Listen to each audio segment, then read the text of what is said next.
بسم اللہ الرحمن الرحیم۔ السلام علیکم ناظرین، تمام دیکھنے اور سننے والوں کو ہمارے یوٹیوب چینل پر خوش آمدید۔ اس ویڈیو میں ہم آپ کو بتائیں گے ہندوستان میں مسلمانوں کی آمد۔ ہندوستان میں سب سے پہلے جب مسلمانوں نے قدم رکھا اور ہندوستان سے معرکہ آرائیاں کی، وہ محلب بن ابی صفرہ تھا۔ اس اجمال کی تفصیل درج ذیل ہے۔ ہجرت نبوی کے 28ویں سال امیر المومنین حضرت عثمان غنی کے عہد خلافت میں بصرے کے حاکم عبداللہ بن عامر نے فارس پر حملہ کیا اور وہاں کے باشندوں کو، جنہوں نے امیر المومنین حضرت عمر فاروق کی وفات کے بعد بدعہدی کی شکست دی اور وہ واپس بصرے آئے۔ ہجرت کے 30ویں سال امیر المومنین حضرت عثمان غنی نے ولید بن عقبہ کو، جو کوفے کا حاکم تھا، اس وجہ سے معزول کر دیا کہ اسے شراب خوری کی عادت تھی، اور اس کی جگہ سعید بن ابو العاص کو مقرر کر دیا۔ سعید اسی سال طبرستان کی طرف متوجہ ہوا۔ حضرت امام حسن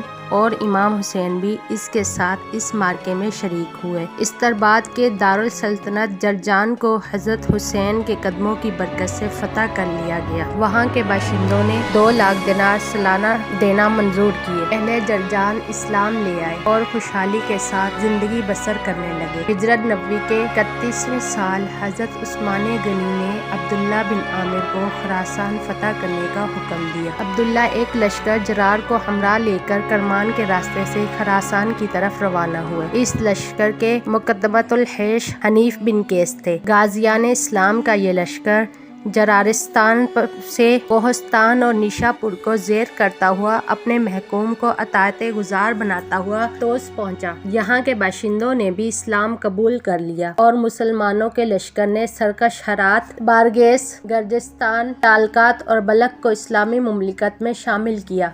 چونکہ عبداللہ بن عامر کو تھوڑے سے عرصے میں مکمل طور پر فتح حاصل ہو گئی، لہٰذا انہوں نے خراسان کا حاکم قیس بن ہاشم کو مقرر کر دیا اور خود احرام باندھ کر کعبے کی طرف روانہ ہو گئے۔ ہجرت نبوی کے 32ویں سال حضرت عثمان رضی اللہ تعالیٰ عنہ کے حکم سے عبداللہ بن عامر بلخ کو فتح کرنے کے لیے روانہ ہوئے، لیکن متعدد مخالف اسباب کی بنا پر امیر لشکر اور بہت سے مسلمان لشکری اس جنگ میں شہید ہوئے اور بقیہ لشکر پریشان ہو کر بھاگا۔ اسی سال عبداللہ بن عامر حرمین شریفین کی زیارت کے لیے روانہ ہوئے۔ ایک ایرانی سردار جس کا نام قارون تھا، اس نے جب یہ دیکھا کہ خراسان اس وقت برادران اسلام سے خالی ہے، تو اس نے طبس، ہرات، بادغیس، کوہستان اور گورو وغیرہ کے 40,000 باشندوں کو جمع کیا اور ایک لشکر جرار تیار کر کے مسلمانوں پر حملہ کر دیا۔ عبداللہ بن حازم نے، جو حنیف بن قیس کے ساتھ نیشا پور میں مقیم تھا، 40,000 لشکریوں کی مدد سے اس فتنے کو دبایا اور اس کے صلے میں 2 خراسان کا حاکم بنایا گیا، اور سن 44 ہجری میں حضرت امیر معاویہ نے زیاد بن ابیہ کو بصرہ، خراسان اور سیستان کا حاکم مقرر کیا، اور اسی سال زیاد کے حکم سے عبد الرحمن بن ربیعہ نے کابل کو فتح کیا اور اہل کابل کو حلقہ بگوش اسلام کیا۔ کابل کی فتح کے کچھ ہی عرصے بعد ایک نامور عرب امیر محلب بن ابی صفرہ مرگ کے راستے سے کابل و زابل آئے اور ہندوستان پہنچ کر انہوں نے جہاد کیا اور 10 یا 12,000 کنیز غلام اسیر کیے۔ ان میں کچھ لوگ توحید اور آن حضرت صلی اللہ علیہ وآلہ وسلم کی نبوت کا اقرار کر کے مسلمان ہو گئے۔ سن 53 ہجری میں زیاد بن ابیہ کی انگلی پر طاعون کی پھنسی نکلی اور اس نے اسی بیماری میں وفات پائی۔ حضرت امیر معاویہ نے اس کے بیٹے عبداللہ کو حاکم کوفہ مقرر کیا۔ کچھ عرصے بعد عبداللہ نے ماوراء النہر کا عزم کیا اور اس ملک کے بہت شہروں کو فتح کر کے واپس آئے۔ اس فتح کے سلسلے میں اسے بصرے کی حکومت ملی، لیکن اس نے اسلم بن زرارہ کو اپنی طرف سے خراسان کا حاکم مقرر کیا اور خود کوفہ میں مقیم رہا۔ سن 50 ہجری میں خراسان کی حکومت حضرت امیر معاویہ نے سعد بن عثمان غنی کے سپرد کی۔ سن 63 ہجری میں یزید بن معاویہ نے مسلم بن زیاد کو کوہستان اور خراسان کا حاکم متعین کیا۔ جن لوگوں کو یزید نے مسلم کے ہمراہ روانہ کیا تھا، انہی میں ایک محلب بن ابی صفرہ بھی تھا۔ مسلم نے اپنے چھوٹے بھائی یزید کو سیستان کی حکومت سپرد کی۔ جب یزید بن زیاد نے یہ سنا کہ کابل کے بادشاہ نے سرکشی کر کے مسلمانوں کے حاکم ابو عبداللہ بن زیاد کو قید کر لیا ہے، تو اس نے ایک لشکر جرار جمع کر کے اہل کابل سے جنگ کی۔ ایک زبردست شدید معرکہ آرائی ہوئی، جس میں یزید کو شکست شکست ہوئی اور اس کے لشکر کا ایک بڑا حصہ جنگ میں مارا گیا۔ جب مسلم بن زیاد کو ان حالات سے آگاہی ہوئی، اس نے طلحہ بن عبداللہ بن حنیف کو روانہ کیا۔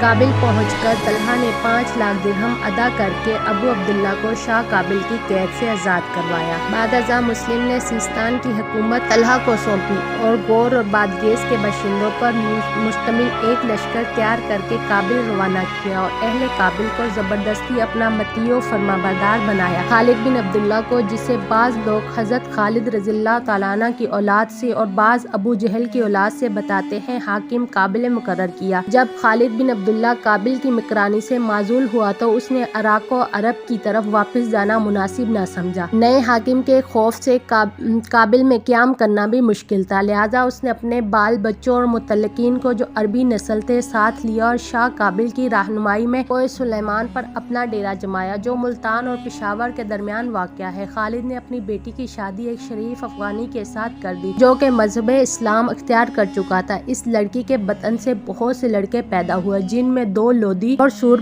بہت مشہور تھے، ممتاز تھے۔ افغانیوں کے گروہ میں مشہور فرقے لودھی اور سوری انہیں 2 بھائیوں کے اولاد سے ہیں۔ افغان حقیقت میں قبطی فرعونی ہیں۔ جس زمانے میں حضرت موسیٰ علیہ السلام نے فرعون پر غلبہ حاصل کیا، اس زمانے میں بہت سے قبطی توبہ کر کے دین موسیٰ میں شامل ہو گئے، لیکن ان قبطیوں کی ایک جماعت ایسی بھی تھی جس نے باوجود طرح طرح کی مصیبتوں کو یہ دین اختیار نہ کیا۔ فرعون کی دوستی میں اس کے دعوے خدا کے ماننے میں ثابت قدم رہے۔ اس کے نتیجے میں اس جماعت کو جلا وطن ہونا پڑا، لہٰذا یہ ہندوستان آئی کوہ سلیمان پر متون ہوئی۔ اس جماعت سے بہت سے قبیلے پیدا ہوئے جو افغانوں کے نام سے مشہور ہے۔ جب وقت خانہ کعبہ پر ابرہہ نے حملہ کیا، اس وقت بہت سے دشمن ابرہہ کے گرد جمع ہو گئے اور انہوں نے اس کے ساتھ مل کر کعبہ پر حملہ کیا اور انہیں جہنم واصل ہوئے۔ مختصر یہ ہے کہ مسلمان افغان کھیتی باڑی اور معاش کی طرف متوجہ ہوئے اور بے شمار گھوڑوں، گائیں، بکریوں وغیرہ کے مالک بن گئے۔ ان افغانوں نے ان مسلمان کے ساتھ جو محمد بن قاسم کے ساتھ ہندوستان آئے تھے بڑے دوستانہ مراسم پیدا کیے۔ جب ان کی نسل کثرت سے پھیلی تو یہ کوہستان کے علاقے سے نکل کر ہندوستان کے مختلف شہروں کرمان، پشاور وغیرہ میں قابض ہو گئے۔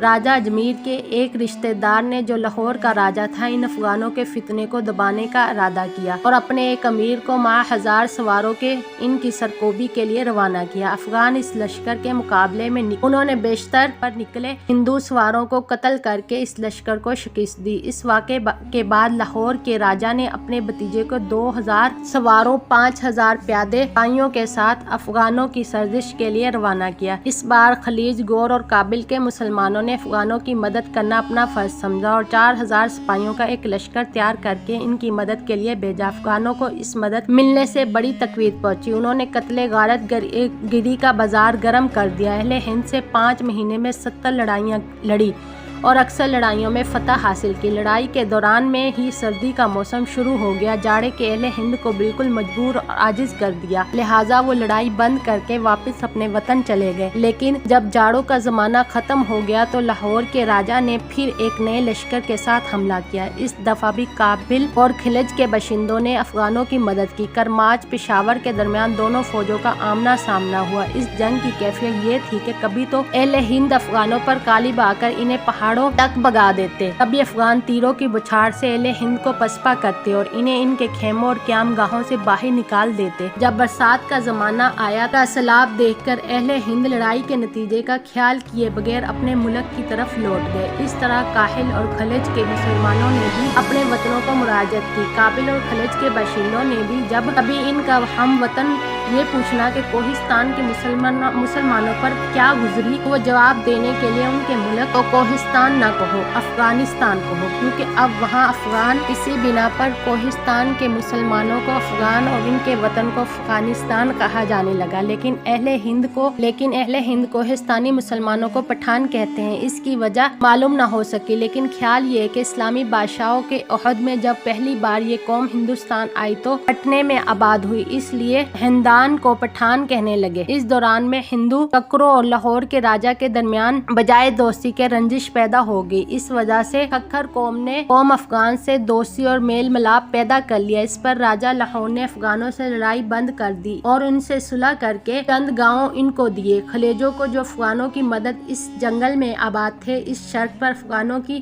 مراعات دی وہ افغانوں کے ساتھ مل کے مسلمانوں کے مقابلے میں سرحد کی حفاظت کریں۔ افغانوں نے پشاور کے کوہستان میں ایک حصار کھینچا اور اس کا نام خیبر رکھا اور ملک پر ایسے قابض ہوئے کہ آل سمان کے عہدے حکومت میں سمانی لشکر کو کبھی انہوں نے لاہور تک نہ پہنچنے دیا۔ اس بنا پر سمانی لشکر کی لوٹ مار آخر تک ہمیشہ سندھ اور ملتان میں لوٹ مچائی اور بہت سی لونڈی اور غلام قید کر لیے۔ جب افغانوں نے یہ دیکھا تو اس سے چھٹکارا حاصل کرنے کی کوئی راہ نہیں تو انہوں نے راجا بے مقابلہ کرنے کے لیے مدد چاہی۔ جے پال نے اس خیال کے پیش نظر ہندوستان کی فوج سردی کی وجہ سے سرحدی مقام پر ہمیشہ قیام نہیں کر سکی۔ اس سلسلے میں بارنا کے راجا سے مشورہ کیا۔ اس نے جو رائے دی اس کے مطابق ایک شخص کو جو افغانوں میں معتبر اور قابل اعتماد شخص تھا، جس کا نام شیخ حمید تھا، اس ملک کا امیر مقرر کیا۔ شیخ حمید نے لمگان اور ملتان کو اپنے قبضے میں کیا اور ہر ایک مقام پر حاکم بطور اپنے نائب اور ہر مقام پر ایک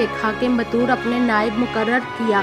اس زمانے میں افغانوں میں حکومت اور سلطنت کا سلسلہ شروع ہو گیا۔ البتکن کی وفات کے بعد اس کا جانشین سبکتن ہوا۔